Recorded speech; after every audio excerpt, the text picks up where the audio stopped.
Hello everyone, welcome to Lucky Education. और आज हम स्टार्ट करेंगे क्लास 8th की एसएसटी। ध्यान रखना, क्लास 8th की एसएसटी में स्पेशली हम स्टार्ट करने वाले हैं सिविक्स, और हम एनसीईआरटी की लाइन टू लाइन रीडिंग करने वाले हैं। और रीडिंग ही नहीं करेंगे बॉस, रीडिंग तो बहुत सारे यूट्यूबर्स आपको करके दिखा देंगे। अब इसमें क्या खास होने वाला है, पहली चीज़ तो मैं आपको बता दूं, ये पहला ही लेक्चर है मेरा। इससे पहले मैंने कभी ऐसे लेक्चर नहीं बनाए। मैं जनरली पीपीटी फॉर्म में पढ़ाता हूँ ज़्यादातर, बट कई बार ऐसी देखा गया है कि मतलब जब लोगों को एनसीईआरटी पढ़ने के लिए दी जाती है तो वो उसका मतलब ही नहीं समझ पाते हैं। ठीक है, तो हम एनसीईआरटी भी डिस्कस करेंगे। अच्छा, पहली बात यहाँ पे ये जो कोर्स है किस किस के लिए हेल्प करने वाला है ये भी मैं बता देता हूँ। जो बच्चे क्लास 8th में हैं उनके लिए तो नो डाउट हेल्प करने वाला ही है। बाकी मैं इसको स्पेशली डिजाइन कर रहा हूँ कि ये फाउंडेशन कोर्स की तरह आपका काम करे। आप आज की डेट में किसी भी एग्जाम की तैयारी करो, गवर्नमेंट एग्जाम की, वहां पर आपको कहा जाता है कि यार एनसीईआरटी बुक पढ़ लो, आपका मतलब बेस क्लियर हो जाएगा। और बहुत सारे क्वेश्चन यहीं से आते हैं। तो जो भी लोग यूपीएससी की तैयारी करते हैं, जो भी लोग स्टेट पीसीएस की तैयारी करते हैं, जैसे राजस्थान में आरएस हो गया, जो भी लोग किसी भी गवर्नमेंट एग्जाम की तैयारी करते हैं, उन सब के लिए बहुत ज़्यादा काम का कोर्स होने वाला है। ठीक है, इसमें मैं एक और काम करूंगा, आपकी एनसीईआरटी की रीडिंग तो होगी बॉस, नो डाउट। उसके साथ साथ मैं आपका बेसिक्स भी कवर कराऊंगा। बिल्कुल बेसिक्स, जैसे मान लो अगर आप क्लास 8th की एनसीईआरटी कवर कर रहे हो तो 6th का 7th का वो भी आपको मैं बेसिक्स कराऊंगा।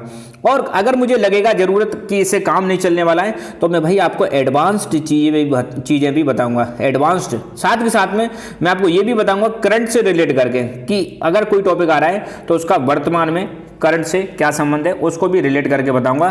तो मतलब कहने का ये है कि ये एक मल्टी डायमेंशनल कोर्स है, हम इसमें बहुत सारी चीज़ों को कवर करने वाले हैं। ठीक है, तो सबसे पहले हम देखते हैं क्लास 8th की जो सिविक्स है, क्लास 8th की जो सिविक्स है जिसका नाम है social and political life. Social and political life, ये आपकी किताब का नाम है, जिसका पार्ट ये मतलब पार्ट 3 है, क्योंकि पार्ट 1 6th में था, पार्ट 2 7th में था, 8th में। इसमें टोटल नंबर ऑफ 8 चैप्टर यहाँ पे देखने को मिलेगा। पहला द इंडियन कॉन्स्टिट्यूशन, दूसरा अंडरस्टैंडिंग सेकुलरिज्म, थर्ड है parliament and making laws, fourth judiciary, fifth understanding marginalisation, sixth है confronting marginalisation, seventh public facilities और 8th है लॉ एंड सोशल जस्टिस। तो आज हम स्टार्ट करेंगे इंडियन कॉन्स्टिट्यूशन के बारे में बॉस, स्टार्ट करने वाले हैं। तो शुरुआत करते हैं इंडियन कॉन्स्टिट्यूशन। देखो, इंडियन कॉन्स्टिट्यूशन को स्टार्ट करने से पहले कुछ मैं आपको, जैसा कि मैंने अभी बताया था, कुछ बेसिक्स कवर करूंगा, क्योंकि बेसिक्स अगर आपके होंगे तो अच्छा मजा आएगा आपको। तो सबसे पहले हम देखेंगे कॉन्स्टिट्यूशन। पहली बात यार, कॉन्स्टिट्यूशन होता कहां पर है और कॉन्स्टिट्यूशन गवर्नमेंट्स में पाया जाता है और किस टाइप की गवर्नमेंट में पाया जाता है, ये हम जानने की कोशिश करेंगे। तो सबसे पहले हम देखेंगे forms of government. Forms of government. Government generally आपने सुना होगा, आप 6th 7th 8th में आ गए तो 3 तरह की गवर्नमेंट जनरली डिस्कस की जाती हैं। एक है आपकी मोनार्की, एक सरकार जो कौन सी है वो है आपकी मोनार्की, जहां पे मोनार्की में क्या देखने को मिलेगा, यहां पे किंग रूल करता है बॉस, और कहीं पर किंग नहीं है तो क्वीन भी हो सकती है।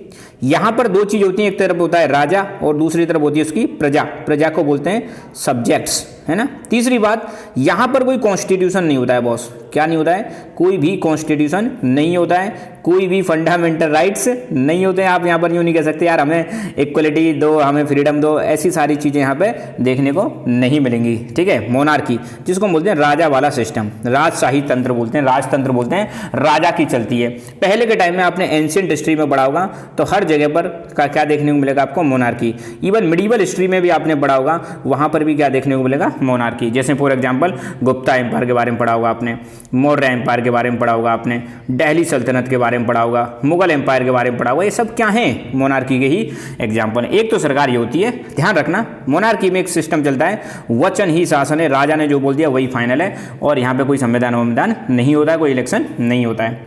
दूसरी जो सरकार होती है बॉस, दैट इज आपकी डिक्टेटरशिप। कौन सी सरकार है? डिक्टेटरशिप सरकार होती है, डिक्टेटरशिप। ठीक है, डिक्टेटरशिप के मैं आपको एग्जांपल दूं, एग्जांपल से जल्दी आप रिलेट कर पाओगे। आज की डेट में एक कंट्री है जिसका नाम है north Korea boss. North Korea में उसके लीडर है Kim Jong Un. Kim Jong Un, इनको हम बोलते हैं डिक्टेटर। क्या बोलते हैं इनको? डिक्टेटर। ठीक है, तानाशाह, क्या बोल देंगे इनको? तानाशाह बोलते हैं। और डिक्टेटरशिप का मतलब भी क्या होता है? तानाशाही। ठीक है। यहां पर भी आपको सेम सिस्टम देखने को मिलेगा, एक डिक्टेटर होता है, वही मतलब रूल करता है, उसी की चलती है। यहां पर आपको देखने को मिलेगा कोई संविधान नहीं होता बॉस, यहां पर भी कोई कॉन्स्टिट्यूशन नहीं होता है, जो डिक्टेटर चाहेगा वही होगा। यहां पर आपके पास कोई फंडामेंटल राइट्स नहीं होते हैं, यहां पर कोई इक्वलिटी नहीं होती है, शोषण ही शोषण होता है, बहुत ज्यादा हालत खराब रहती है। तो दो सरकारें तो ये हो गई। तीसरी जो आपकी गवर्नमेंट है, which is the most popular form of government, और उस गवर्नमेंट का नाम है बॉस डेमोक्रेसी। क्या है? डेमोक्रेसी। दुनिया में आज की डेट में आपको देखने को मिलेगा वर्ल्ड में जो सबसे ज्यादा जो गवर्नमेंट है वो किस टाइप की गवर्नमेंट है? डेमोक्रेटिक गवर्नमेंट है। वर्ल्ड में जो ज्यादातर सरकार है उनको हम क्या बोलते हैं? Democratic government. और डेमोक्रेटिक गवर्नमेंट क्या होती है? जहां पे डेमोक्रेसी के प्रिंसिपल्स को फॉलो किया जाता है। ठीक है, तो ये रही बात डेमोक्रेसी की। जैसे हमने इसके कुछ फीचर्स देखे, सिमिलरली डेमोक्रेसी के भी कुछ फीचर्स होते हैं। क्या क्या फीचर्स होते हैं बॉस? एक चीज़ ये समझ लो, क्योंकि पूरी साल आपको यही शब्द बार बार गूंजने वाला है, और क्लास 9th की जो एनसीईआरटी है सिविक्स, उसका नाम तो यही है, डेमोक्रेटिक पॉलिटिक्स। क्लास 10th की डेमोक्रेटिक पॉलिटिक्स। ठीक है, तो वही पूछे कि भाई पहली बात डेमोक्रेसी क्या होती है, तो डेमोक्रेसी की एक तो आपको डेफिनेशन याद कर लेनी है। Democracy is the form of government, democracy is the form of government by the people, for the people और ऑफ द पीपल। यह है डेमोक्रेसी। एक ऐसी सरकार जो लोग बनाए, लोगों के लिए काम करे और लोग ही उसमें हों, मतलब लोगों के द्वारा बनाई जाए, लोगों के द्वारा। कैसे बनाते हैं? देखो, हमारे देश में इलेक्शन होता है और लोग क्या करते हैं? वोट डालते हैं और सरकार चुनते हैं। फॉर द पीपल, सरकार जो होती है किसके लिए काम करती है? सरकार इलेक्ट होने के बाद, गवर्नमेंट इलेक्ट होने के बाद किसके लिए काम करेगी? लोगों के लिए काम करती है, लोगों के द्वारा बनाई जा रही है। लोग कैसे बना रहे हैं बॉस? इलेक्शन का इस्तेमाल करके। और ऑफ द पीपल होती भी किसकी यार? लोगों की ही सरकार होती है, लोगों की ही सरकार होती है। सरकार में लोग ही तो होते हैं, एलियंस थोड़ी होते हैं। ये हो गई डेमोक्रेसी। अब डेमोक्रेसी के कुछ फीचर्स हैं बॉस, डेमोक्रेसी के कुछ फीचर्स हैं, उन फीचर्स को हम देख लेते हैं। पहला, डेमोक्रेसी में भाई साहब इलेक्शन होते हैं। दूसरा, डेमोक्रेसी में कॉन्स्टिट्यूशन होता है भाई साहब। डेमोक्रेसी में जो भी चल रहा है ना, मन मर्जी से नहीं होता, everything is written inside the constitution. और कॉन्स्टिट्यूशन क्या है? एक किताब है, इसी किताब में लिखे हुए हैं रूल्स एंड रेगुलेशंस। इसी किताब में लिखी हुई हैं हर चीज की पावर्स, हर चीज की क्या लिखी हुई है? पावर्स। की प्राइम मिनिस्टर की क्या पावर होगी, प्रेसिडेंट की क्या पावर होगी, चीफ मिनिस्टर की क्या पावर होगी। इसी बुक में लिखे हुए हैं प्रोसीजर्स लिखे हुए हैं, प्राइम मिनिस्टर कैसे बनेगा, प्रेसिडेंट कैसे बनेगा, चुनाव कैसे होंगे, है ना, हर चीज लिखी हुई है। तो भैया डेमोक्रेसी जनरली किस चीज से चलती हैं, या डेमोक्रेसी में जो सबसे इंपॉर्टेंट चीज होती है ना, वो है आपका कॉन्स्टिट्यूशन, क्योंकि इसी के आधार पर सारे काम होते हैं, किसी की मनमर्जी नहीं चलती है। और डेमोक्रेसी में आपको देखने को मिलेंगे फंडामेंटल राइट्स। क्या देखने को मिलेंगे? फंडामेंटल राइट, मूलभूत अधिकार, है ना। जैसे आज की डेट में 6 फंडामेंटल राइट हैं। डेमोक्रेसी में आपको देखने को मिलेगा रूल ऑफ लॉ, कानून की नज़र में सब बराबर हैं, सारी चीज़ें लॉ के हिसाब से होती हैं, किसी की मनमर्जी नहीं चलती है। डेमोक्रेसी में आपको देखने को मिलेगी जुडिशरी का मतलब है न्यायपालिका। जब भी आपको कोई दिक्कत आती है आप जुडिशरी के सामने जा सकते हैं, कोई मनमर्जी नहीं करता है। ठीक है, तो ये कुछ फीचर्स हैं किसके? डेमोक्रेसी के। ठीक है, अब हम अपना चैप्टर स्टार्ट करते हैं। तो पहली चीज़ हमने देख ली, फॉर्म्स ऑफ गवर्नमेंट आपको क्लियर हो गया है। ये चीज़ आपको पूरी साल काम आने वाली है। तो याद रखना 3 तरह की सरकारें हमने डिस्कस करी। पहली हमने देखी आपकी मोनार्की। मोनार्की वो सरकार होती है जहाँ पर राजा या रानी रूल करते हैं, जहाँ पर डायनेस्टी वाला सिस्टम चलता है, राजा उसके बाद उसका बेटा राजा। दूसरी होती है डिक्टेटरशिप, जो एक व्यक्ति या एक ग्रुप मिलकर रूल करते हैं। ठीक है, तानाशाही चलती है, लोगों का कोई इसमें पार्टिसिपेशन नहीं होता। और तीसरी दुनिया में सबसे ज़्यादा पॉपुलर जो सरकार है वो है डेमोक्रेसी। ठीक है, तो हम जो पढ़ेंगे वो इसके रेस्पेक्ट में पढ़ेंगे, डेमोक्रेसी के रेस्पेक्ट में। और डेमोक्रेसी में सारा सिस्टम किसके हिसाब से चलता है वो हमने देखा, कॉन्स्टिट्यूशन के हिसाब से चलता है, संविधान के हिसाब से चलता है। संविधान के बारे में ही अब हम पढ़ने वाले हैं। तो अब हम शुरुआत करेंगे बॉस अपना चैप्टर नंबर 1, जिसका नाम है द इंडियन कॉन्स्टिट्यूशन। इस चैप्टर को बॉस मैंने 2 भागों में डिवाइड किया है। 2 भाग मैंने क्या, किताब में खुद मतलब इसमें 2 हेडिंग दे रखी है बुक में ही, तो मैं चाह रहा हूँ इसको 2 पार्ट्स में डिस्कस करूँ, पॉसिबल हो पाए तो। पहला पार्ट है why does a country need a constitution? किसी भी देश को कॉन्स्टिट्यूशन की ज़रूरत क्यों होती है? ये हो जाएगा इसका वीडियो का पार्ट 1। कोशिश की जाएगी पार्ट 1 में ये वाला टॉपिक कवर किया जाए। दूसरा, इंडियन कॉन्स्टिट्यूशन, भारत का संविधान और इसके हम पढ़ने वाले की फीचर्स, ये आएगा पार्ट 2 में कि हमारे भारत के संविधान के की फीचर्स क्या हैं। तो आज हम देखेंगे why does a country need constitution, constitution की जरूरत क्यों पड़ती है। तो अब हम देखेंगे इंडियन कॉन्स्टिट्यूशन के बारे में जानेंगे, भारत का संविधान, है ना। यार संविधान के बारे में क्या आपने आज से पहले सुना है? बिल्कुल भाई साहब सुना होगा आपने। आपको पता है हम हर साल 26 जनवरी, आपने हर साल देखा होगा आपके स्कूल में 26 जनवरी को हम सेलिब्रेट करते हैं रिपब्लिक डे। क्या सेलिब्रेट करते हैं? Republic day. देखो जो मैं क्लास में ये जो लिखाता जा रहा हूँ, इन सारी चीज़ों को एक नोटबुक में आप नोट करते चलें। आप एक नोटबुक बना लें, इन सारी चीज़ों को लिखते चलें, तभी मजा आएगा। मैंने आपको स्टार्टिंग में बता दिया, I am not going to read, ऐसे लाइन टू लाइन रीड नहीं करने वाला हूँ। रीड करने के साथ साथ मैं आपको कुछ बेसिक्स लिखाऊंगा। ये जो सारी चीज़ें करा रहा हूँ ये बेसिक्स हैं, और ये बेसिक्स आपको बहुत ज़्यादा स्ट्रॉन्ग बनाएंगे। और आई एम श्योर एक चैप्टर आप पढ़ के देखो, उसके बाद आपको पता चलेगा कि यार पढ़ते कैसे हैं। ये सब्जेक्ट सिर्फ मैं तुम्हें रटाने वाला नहीं हूँ, फील करोगे आप सब्जेक्ट को, है ना। मजा आएगा पढ़ने के बाद, आपको एकदम अलग ही फीलिंग आएगी, लगेगा यार हाँ अब हमें संविधान के बारे में आता है, कहीं से भी कुछ भी पूछ लो। मतलब आपकी अंडरस्टैंडिंग लेवल एकदम नेक्स्ट लेवल पर पहुंचने वाला है, ठीक है ना। तो शुरू करते हैं इसको। तो मैंने बताया था 26 जनवरी को हम क्या मनाते हैं? रिपब्लिक डे मनाते हैं। यार 26 जनवरी को क्यों मनाते हैं? क्योंकि 26 जनवरी 1950 को हमारा जो कॉन्स्टिट्यूशन है उसको लागू किया गया था। क्या किया गया था? लागू करने का मतलब है इन्फोर्स किया गया था, पूरे देश में लागू कर दिया गया था। इसलिए 26 जनवरी को हम क्या मनाते हैं? Republic day. एक क्वेश्चन आपका ये हो गया, when do we celebrate Republic Day? तो आप बताओगे 26 जनवरी। क्यों करते हैं? क्योंकि इस दिन हमारे कॉन्स्टिट्यूशन को इन्फोर्स किया गया था पूरे देश में, ठीक है। आगे बढ़ते हैं। अब हम शुरुआत करते हैं। देखो बुक में सारी चीज़ें दे रखी हैं, बाकी मैं तो फिर हुई आपके साथ, चिंता करने की जरूरत नहीं है। कुछ मतलब कहानी सी दे रखी है, उनको हम फटाफट करने की कोशिश करेंगे, और जहाँ कॉन्सेप्ट दे रखा है उसको हम बड़े प्यार से आराम से डिस्कस करेंगे, don't worry.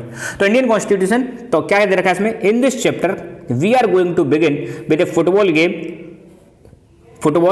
A game many of you have probably heard of और इवन प्लेड। तो इस चैप्टर की हम शुरुआत करेंगे फुटबॉल के गेम से हम करेंगे। आपने यार फुटबॉल के बारे में सुना होगा, लोग फुटबॉल खेलते हैं, आपको पता है फुटबॉल, फुट से बॉल को मारा जाता है ना, पैर से मारा जाता है। तुमने खेला होगा, नहीं तो देखा तो सुना होगा या देखा होगा, है ना। एज द नेम सजेस्ट, जैसा कि नाम से पता चलता है, this is a game that involve players feet. इसमें प्लेयर्स के फीट का इस्तेमाल होता है, पैरों का इस्तेमाल होता है। According to the rules of football, if the ball touches the arm of any player except the goal keeper, then this is considered as a foul. आपको पता है फुटबॉल के गेम में जो खिलाड़ी होते हैं वो पैर से मारते हैं। अगर पैर के अलावा फुटबॉल कहीं और जगह पर टच करती है, ठीक है, या खिलाड़ी उसको और जगह से टच करता है, तो वो फाउल माना जाता है, सिवाय गोलकीपर के। So if the players start holding the football in their hand, passing it around, then they are not playing football. अब यार फुटबॉल को तुम उठा के अपने हाथ से उठा लो और एक दूसरे को पास करने लग जाओ, तो इसका मतलब तुम फुटबॉल नहीं खेल रहे हो, क्योंकि फुटबॉल तो पैर से ही खेली जाती है। सिमिलरली और भी गेम्स होते हैं, सच एज हॉकी और क्रिकेट। आपने और गेम्स के बारे में सुना होगा, हॉकी आपने देखी होगी, क्रिकेट के बारे में देखा होगा। इनको भी इनके नियम्स के हिसाब से खेला जाता है, मतलब अलग अलग गेम्स होते हैं और अलग अलग गेम्स के अलग अलग रूल्स होते हैं। ऐसा नहीं है सारे गेम्स के अलग अलग रूल्स होंगे। Each of these rules helps define the game. और हर गेम के अलग अलग जो रूल्स होते हैं ना, उससे गेम को डिफाइन किया जाता है गेम किस टाइप है। जैसे आप क्रिकेट खेलते हो तो क्रिकेट में आपने देखा होगा एक ओवर जो रहता है उसके अंदर 6 बॉल्स डाली जाती हैं। ऐसा नहीं कि तुम 7 बॉल डाल दोगे, फिक्स है भाई, है ना, तभी मजा आता है। As these are the fundamental to the game. देखो बेटा, कोई भी जो रूल होता है वही होता है फंडामेंटल। अगर रूल ना हो तो फिर गेम खेलने का कोई मजा नहीं होता। Like these games, a society also has constitutive rules that make it what it is and differentiate it from other kind of societies। अब जैसे हमने देखा गेम्स में रूल्स होते हैं, इसी भी प्रकार हर सोसाइटी के भी अपने रूल्स होते हैं, और वो सोसाइटी के रूल्स जो है उसको बाकी सोसाइटी से क्या करती है? डिफरेंशिएट करती है। In large societies in which different communities of the people live together, these rules are formulated through the consensus. बड़ी बड़ी जो सोसाइटी होती हैं आपको देखने को मिलेगा, वहां पे जो ये रूल्स बनाए जाते हैं कंसेंसस के थ्रू बनाए जाते हैं। कंसेंसस मतलब है सहमति, ज्यादातर लोगों की सहमति ली जाती है, उसके थ्रू बनाए जाते हैं। In modern countries this consensus is usually available in written form. Modern countries में आपको देखने को मिलेगा जो लोग सहमति देते हैं ना, वो लिख के सहमति देते हैं कि हाँ भाई इन रूल्स पर हम एग्री करते हैं। तो यहाँ पर निकल के आती है a written document in which we find such rules is called constitution. तो हमने देखा बड़ी बड़ी जो सोसाइटी होती हैं उसमें वो रूल्स बना देती हैं, रूल्स को लिख देती हैं, ऐसे ऐसे मान लो रूल्स लिख दिए, और लिखने के बाद एक डॉक्यूमेंट तैयार हो जाता है। कैसा डॉक्यूमेंट तैयार हो जाता है? एक रिटन डॉक्यूमेंट तैयार हो जाता है, और इस रिटन डॉक्यूमेंट को हम क्या बोलते हैं? कॉन्स्टिट्यूशन बोलते हैं। तो एनसीईआरटी बड़े प्यार से समझा रही है भैया कि बड़ी बड़ी जो सोसाइटी होती हैं वहाँ पे लोग इकट्ठे होते हैं और कुछ रूल्स पर एग्री हो जाते हैं कि ठीक है भाई हमारी सोसाइटी को कैसे रन करना है, और उन रूल्स को वो लिख देते हैं पेपर में, डॉक्यूमेंट बना देते हैं, और इसी डॉक्यूमेंट को बोलते हैं कॉन्स्टिट्यूशन, जिसको हम हिंदी में बोलेंगे संविधान। और इसको किसके माध्यम से बताया गया? गेम के माध्यम से। We have looked at the Indian constitution in class 6th and class 7th in our social and political life text book. Have you ever wondered why we need a constitution और been curious about how constitution got written और who wrote it?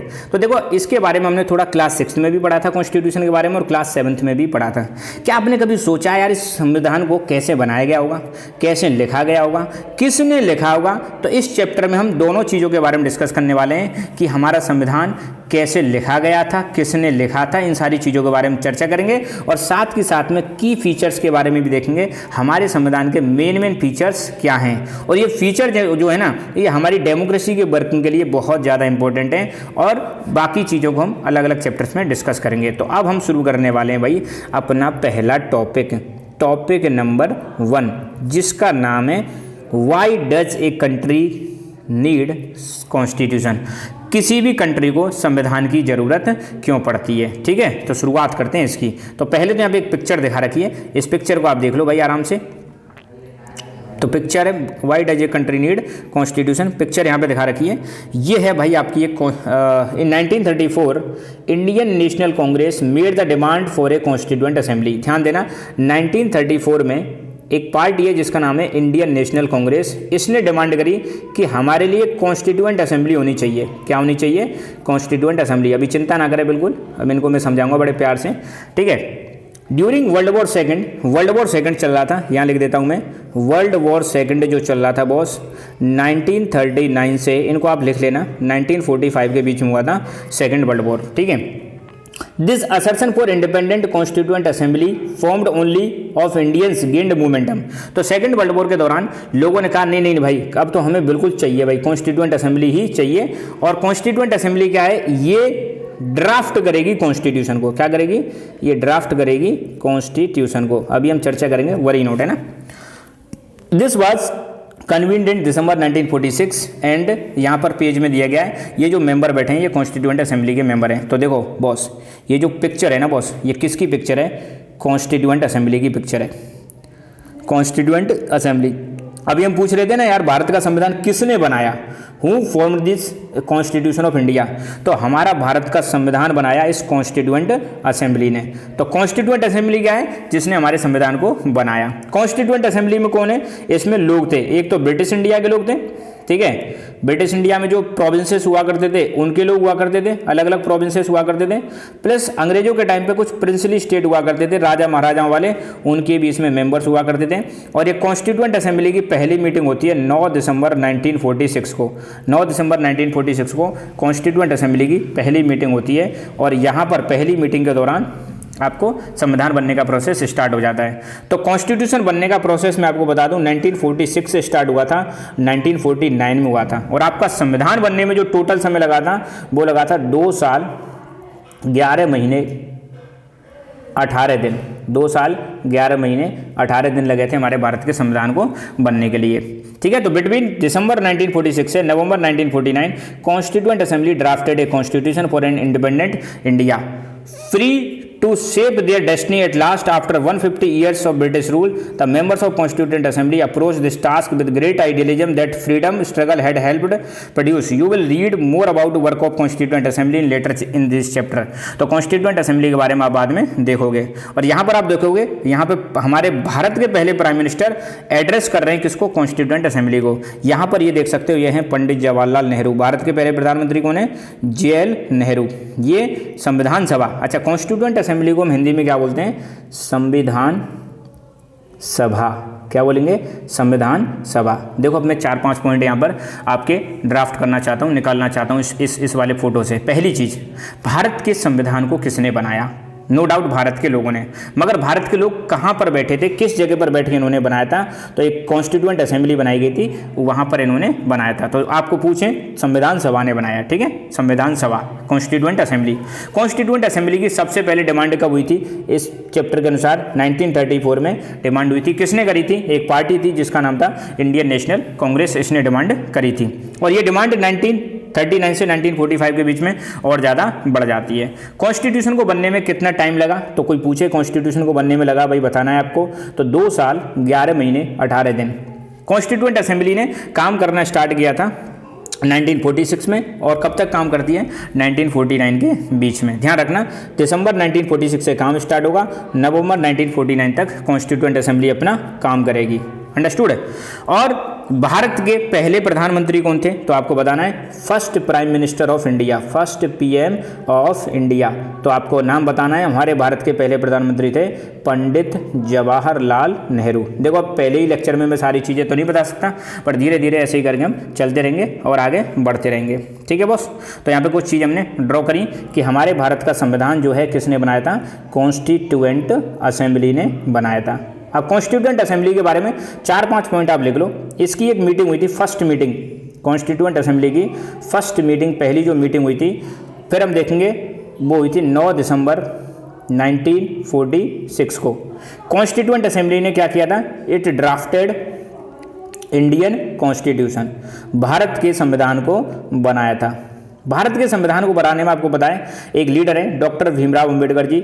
इनका, भीमराव अंबेडकर, इनका बहुत बड़ा role है, बहुत बड़ा role है। इसलिए इनको बोला जाता है father of Indian constitution, father of Indian constitution. ये भी ध्यान रखना है। साथ ही साथ में ये भी लिख लेना है, इंडियन कॉन्स्टिट्यूएंट असेंबली ने काम करना कब स्टार्ट किया था? दिसंबर 1946 को काम करना स्टार्ट किया था। कब तक काम करती है? नवंबर 1949 तक काम करती है। हिंदी में क्या बोलते हैं बॉस इसको? संविधान सभा, जिसने भारत के संविधान को बनाया था, ठीक है। आगे बढ़ते हैं boss. Today most of the countries in the world have a constitution. ज़्यादातर देशों में आपने देखा होगा संविधान होता है। Why all the democratic countries, boss अभी मैंने स्टार्टिंग बता दिया था, डेमोक्रेटिक कंट्रीज वो होती है जहाँ पे डेमोक्रेसी होती है। डेमोक्रेटिक कंट्रीज वो होती हैं जहाँ पे डेमोक्रेसी होती है, उनको हम बोलेंगे डेमोक्रेटिक कंट्रीज। तो ज़्यादातर डेमोक्रेटिक कंट्रीज में संविधान देखने को मिलेगा। Likely democratic countries are likely to have a constitution. देखो स्टार्टिंग में हम पढ़ चुके हैं, हर डेमोक्रेटिक कंट्री में आपको संविधान देखने को मिलेगा। It is not necessary that all countries that have a constitution are democratic. और ये भी जरूरी नहीं है भाई साहब कि अगर किसी देश में संविधान है तो वो डेमोक्रेटिक होगा। कई बार क्या यार, संविधान की धज्जियाँ उड़ा दी जाती हैं। कुछ लीडर्स होते हैं जो इन पर फोकस नहीं करते हैं, बाईपास कर देते हैं, ठीक है। The constitution serves several purposes. Constitution के बहुत सारे पर्पज होते हैं। तो यहाँ पर अब निकल के आ रहा है कॉन्स्टिट्यूशन क्या करता है। पर्पज का मतलब इसके उद्देश्य क्या होते हैं। तो पहला पर्पज दिखा रखा है कॉन्स्टिट्यूशन के, फंक्शंस ऑफ कॉन्स्टिट्यूशन हम कह सकते हैं, फंक्शंस ऑफ कॉन्स्टिट्यूशन। शॉर्ट में मैं यहाँ पे लिखता भी चलूँगा। तो कोई पूछे संविधान के क्या फंक्शन होते हैं, तो यहाँ पर पहला बताया गया है, it lays out certain ideas that form the basis of the country, basis of the kind of country that we as a citizen aspire to live in. तो पहली बात तो ये आइडियल से डिसाइड करेगा कि यार हम कैसे रहने वाले हैं। आइडियल्स मतलब कुछ सिद्धांत, कि जैसे भारत के कुछ सिद्धांत हैं कि हम इक्वलिटी पे फोकस करेंगे, हम सबको जस्टिस देंगे, जस्टिस पर फोकस करेंगे, हम लिबर्टी पे फोकस करेंगे, हम रूल ऑफ लॉ पे फोकस करेंगे, हम इंडिपेंडेंट जुडिशरी पे फोकस करेंगे, इंडिपेंडेंट जुडिशरी पे फोकस करेंगे, ठीक है। ये हो गए हमारे कुछ आइडियल्स जो हमारे देश के लोग चाहते हैं। तो पहली बात तो संविधान के अंदर क्या होते हैं, आइडियल्स को मतलब यहाँ पे लिखा जाता है कि कौन कौन से आइडियल्स हम फोकस करने वाले हैं, जस्टिस, लिबर्टी, इक्वलिटी, फ्रेटर्निटी। और put another way, a constitution tells what fundamental nature of our societies. और कॉन्स्टिट्यूशन ये बताता है कि हमारी सोसाइटी का नेचर कैसा है, सोसाइटी का नेचर कैसा है, हमारी सोसाइटी कैसी कैसे काम करती है। जैसे अगर जहाँ पे कॉन्स्टिट्यूशन है तो नो डाउट वहाँ पे डेमोक्रेटिक सोसाइटी होगी, वहाँ पे हर लोग इलेक्शन में पार्टिसिपेट करते हैं और खड़े भी हो सकते हैं, वोट देते हैं, ठीक है।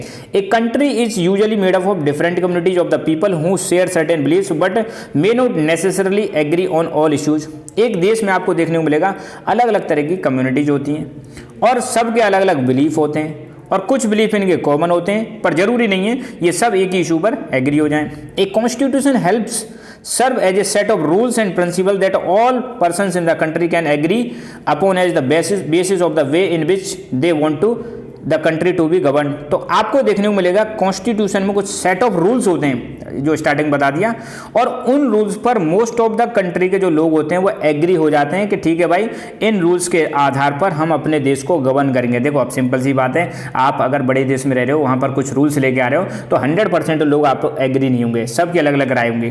पर यहाँ पर क्या देखा जाता है, जो मेजोरिटी क्या चाहती है, तो मेजोरिटी जो चाहती है उसी को हम रूल्स बना देते हैं कि भाई इसके आधार पर हम अपने देश को गवर्न करना चाहते हैं। This includes not only the type of government but also an agreement on certain ideals that they all believe the country should uphold.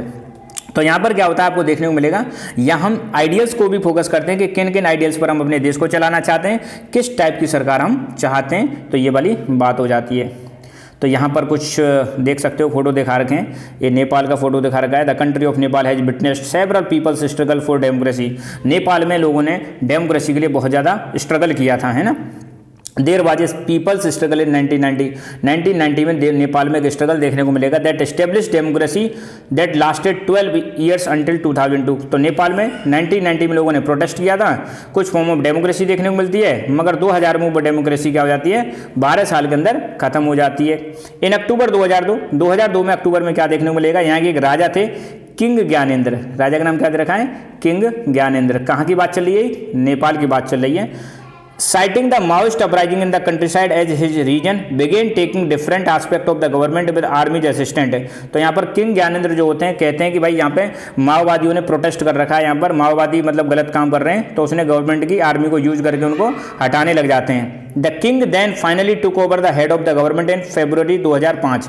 तो किंग ज्ञानेंद्र जो हैं 2005 में सरकार को पूरी तरह से अपने हाथ में ले लेते हैं। इन November 2005 Maoist joined other political parties and signed A 12 point agreement है। तो माओइस्ट जो लोग हैं, माओइस्ट कहाँ के लोग हैं, नेपाल के लोग हैं, इन्होंने नेपाल की बाकी पार्टीज के साथ मिलकर एक एग्रीमेंट साइन किया, 12 point agreement. This agreement signalled to larger public an imminent return to democracy and peace. तो यहाँ पे देखने को मिलेगा लोग जो हैं राजा के खिलाफ हो जाते हैं और प्रोटेस्ट करने लग जाते हैं। 2006 में आपको देखने को मिलेगा फिर से लोगों का मूवमेंट स्टार्ट हो जाता है कि हमें डेमोक्रेसी चाहिए, डेमोक्रेसी चाहिए।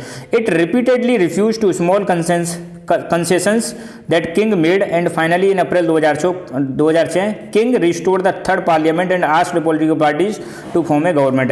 तो 2006 में देखो नेपाल में फिर प्रोटेस्ट हो जाएगा और फिर सरकार फाइनली जो राजा वहाँ का जो है वो कहता है ठीक है आप डेमोक्रेसी इस्टेब्लिश कर सकते हो। 2008 में आपको देखने को मिलेगा नेपाल वापस डेमोक्रेसी बन जाता है और यहाँ पे मोनार्की खत्म हो जाती है। The above photos shows scenes from the people's movement for democracy in 2006। तो यहाँ पे जो फोटो दिखा रखे हैं ये बता रहे हैं कि डेमोक्रेसी के लिए लोगों ने कैसे कैसे प्रोटेस्ट किया था। देखो इस पूरी कहानी को शॉर्ट में अगर आपको बताऊँ, मैंने तो पूरा पढ़ दिया है। नेपाल में 1990 से पहले मोनार्की चलती थी। मोनार्की का मतलब होता है राजा का रूल। यहाँ पे लोगों ने प्रोटेस्ट किया तो यहाँ पे कुछ डेमोक्रेसी आ जाती है। क्या आ जाती है, डेमोक्रेसी आ जाती है, पर पूरी तरह से डेमोक्रेसी नहीं आई थी। मगर 2002 में उस डेमोक्रेसी को वापस हटा दिया जाता है। कौन से किंग आ जाते हैं, किंग ज्ञानेंद्र पूरी तरह से हटा देते हैं।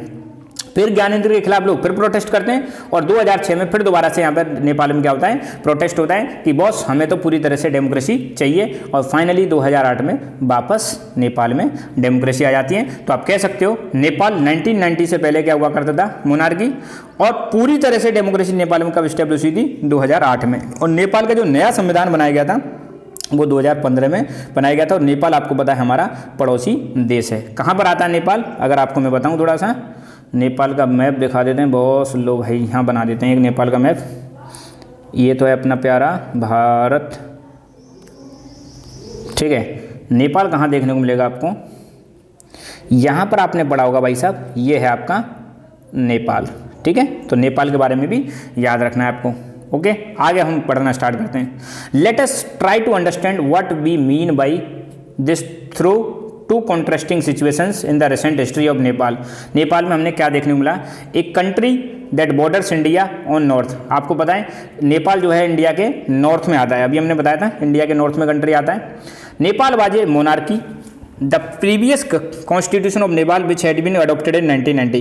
मैंने बताया था नेपाल में 1990 से पहले क्या हुआ करती थी, मोनार्की हुआ करती थी, और मोनार्की को यहाँ पे कंट्रोल कर दिया जाता है, और 1990 में यहाँ पे डेमोक्रेसी आ जाएगी। कहाँ पर डेमोक्रेसी आ जाएगी, नेपाल में लोग प्रोटेस्ट करते हैं। Reflected the fact that final authority rested with the king. 1990 में जो नेपाल में डेमोक्रेसी आई थी ना, वहाँ पर फाइनल अथॉरिटी तो किंग के पास थी और गवर्नमेंट भी यहाँ पे आ गई थी। मतलब इसको बोलते हैं कॉन्स्टिट्यूशनल मोनार्की, जहाँ पे राजा भी होता है और सरकार भी होती है। तो राजा ने कुछ पावर शेयर कर दी थी। A people's movement in Nepal fought for several decades to establish democracy and in 2006 they finally succeeded in putting the end to powers of the king. और मैंने बताया था 2006 में पूरी तरह से नेपाल में 2006 में यहाँ पे प्रोटेस्ट होता है और पूरी तरह से यहाँ पे राजा की पावर्स को खत्म कर दिया जाता है। 2008 में पूरी तरह से पावर्स को खत्म कर दिया जाता है और नेपाल में किंग वाला सिस्टम खत्म और डेमोक्रेसी आ जाती है। The people had to write a new constitution to establish Nepal as a democracy। जब नेपाल में डेमोक्रेसी आई तो लोगों को लगा कि यार अब हम इसको चलाएंगे कैसे, चलाने के लिए चाहिए भैया उनको एक कॉन्स्टिट्यूशन। बताया था ना हमने, जहाँ जहाँ पर डेमोक्रेसी होगी वहाँ पर कॉन्स्टिट्यूशन की नीड होगी। The reason that they did not want to continue with previous constitution is because it do not reflect the ideals of the country that they want Nepal to be and that they have fought for। तो 1990 में जो constitution इनका लिखा गया था ना, वो constitution ऐसा नहीं था जो नेपाल के लोगों के एस्पिरेशंस को फुलफिल कर सके। इसलिए इन्होंने कहा कि यार हम अपने संविधान को दोबारा से लिखना चाहते हैं, क्योंकि पुराने संविधान में वो आइडियल्स नहीं है जो नेपाल के लोग चाहते हैं। As in the game of football we have in which a change in the constitutive rules will change the game altogether। देखो फुटबॉल में भी अगर गेम्स के रूल बदल दिए जाएं तो फुटबॉल का नेचर ही पूरी तरह से बदल जाएगा। नेपाल ने भी यही किया। By moving from monarchy to democratic government needs to change all its constructive rules in order to usher a new society. अब देखो नेपाल भाई साहब 2008 में क्या बन जाता है, 2008 में यहाँ पे डेमोक्रेसी आ जाती है। इससे पहले आपको पता है क्या चल रहा था, मोनार्की चल रही थी, उलट पुलट चल रही थी। तो मोनार्की के रूल्स अलग होते हैं, मैंने आपको बताया था मोनार्की में राजा रूल करता है, संविधान नहीं होता है। तो भाई जब आप डेमोक्रेसी में आ रहे हो तो नए रूल्स आएंगे कि नहीं आएंगे बॉस, और नए रूल्स आएंगे तो इनको लिखना पड़ेगा, और कहाँ पर लिखोगे, संविधान में। तो this is why peoples of Nepal adopted a new constitution for the country in 2015। तो यहाँ पर एक क्वेश्चन बनेगा, नेपाल ने अपना न्यू कॉन्स्टिट्यूशन कब अडॉप्ट किया था, तो आप बताओगे नेपाल ने अपना नया संविधान अडॉप्ट किया था 2015 में। ठीक है, नेपाल 1990 तक क्या हुआ करता था, नेपाल 1990 तक एक मोनार्की हुआ करता था। फिर 1990 से आपको पता है 2002 के बीच में यहाँ पर किंग भी रूल करता है और गवर्नमेंट भी बना दी जाती है, पर फाइनल पावर किसके पास थी, किंग के पास। फिर 2002 से 2006 के बीच में किंग जो नया आता है ज्ञानेंद्र, वो गवर्नमेंट को हटा देता है और पूरी पावर अपने हाथ में ले लेता है। फिर 2006 में प्रोटेस्ट होता है और फाइनली 2008 में डिक्लेयर कर दिया जाता है कि मोनार्की खत्म और अब नेपाल में डेमोक्रेसी आ जाएगी, और नया संविधान जो है 2015 में अपनाया नेपाल ने। राइट।